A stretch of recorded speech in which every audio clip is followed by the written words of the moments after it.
the lovely town of Sequim, Washington, in the Pacific Northwest, population about 5,000 people.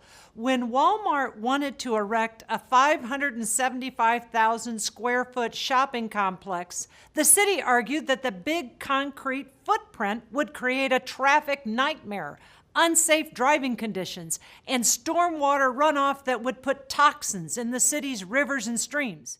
The community group Sequim First attempted to block the city planning director from allowing the complex to be built, estimating a 280 to 500% increase in traffic. Bottom line, Sequim First wanted Walmart to pay $100 million to fix the roads. Walmart viewed these protests as a thinly veiled attempt to squeeze deep pockets to pay for the city's neglect of their roads. Walmart's own analysis predicted only a 7% traffic increase. There was a fierce bargaining standoff until Mayor Walt Schubert proposed a breakthrough solution to the problem. In his proposal, an independent body would conduct an analysis of possible traffic impacts, and Walmart would give the city up to $100,000 if substantial traffic impacts were proven through the study. What happened?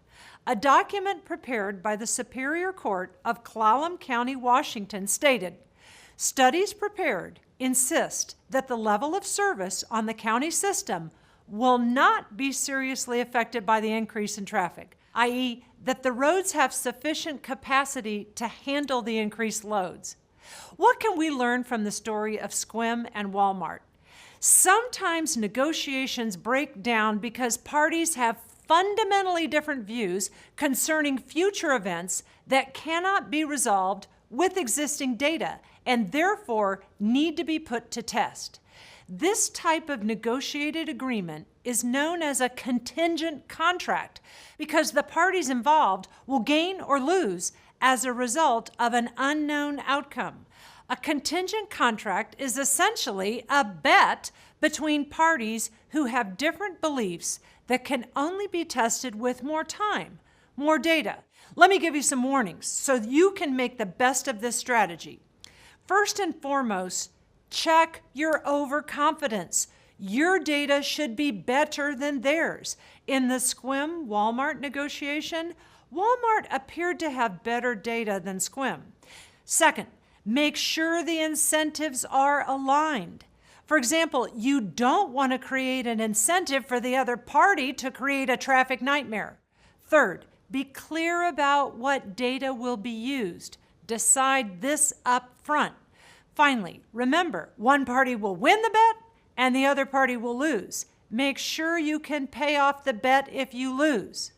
Let's talk about 3 more sophisticated win-win strategies, each with their own cute acronym. First, MIOs, multi-issue offers. Often negotiators discuss each issue in a vacuum. It is far better to negotiate packages or bundles of issues using a strategy known as MIOs, multi-issue offers.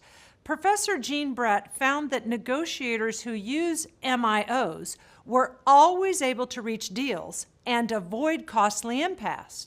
In contrast, negotiators who discussed each issue in an agenda-like fashion reached an impasse 1/3 of the time when negotiating with an individualistic negotiator.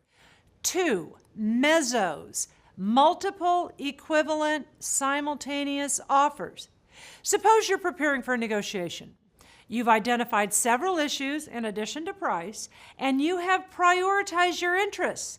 You are in an ideal position to prepare 2 or more multi-issue proposals that are of equal value to yourself. You can present these to the other party, kind of like a dessert tray, and ask the other party to choose. By doing so, you appear flexible. Warning, do not tell the other party the monetary value of these proposals. Rather, explain that you are indifferent between these. If the other party rejects both or all of your options, ask him or her to rank order them. Set aside questions of accept and reject and instead focus on rank ordering. By analyzing what the counterparty says, you can start to discern their interests. 3. PSS, or post-settlement settlements. A post-settlement settlement works like this. After negotiators reach a deal, both parties brainstorm for a mutually better outcome with the understanding that the current deal is a commitment unless both parties are willing to change. Sounds strange, right? Explain to the counterparty that the process is mutual value creation and neither party has unilateral veto power. Question for you. What does your initial agreement with the counterparty represent when you go back to the negotiation table?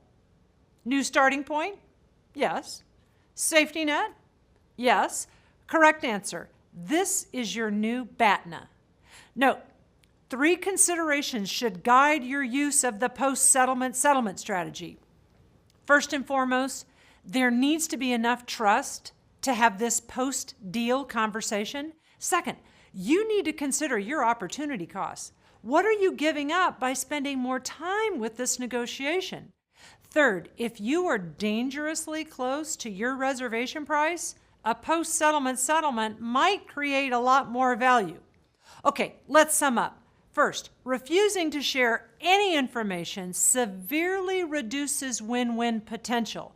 Second, make multi-issue proposals. Third, invite counter-proposals. Fourth, once you reach agreement, search for post-settlement settlements. Finally, solve differences of belief by crafting contingent contracts.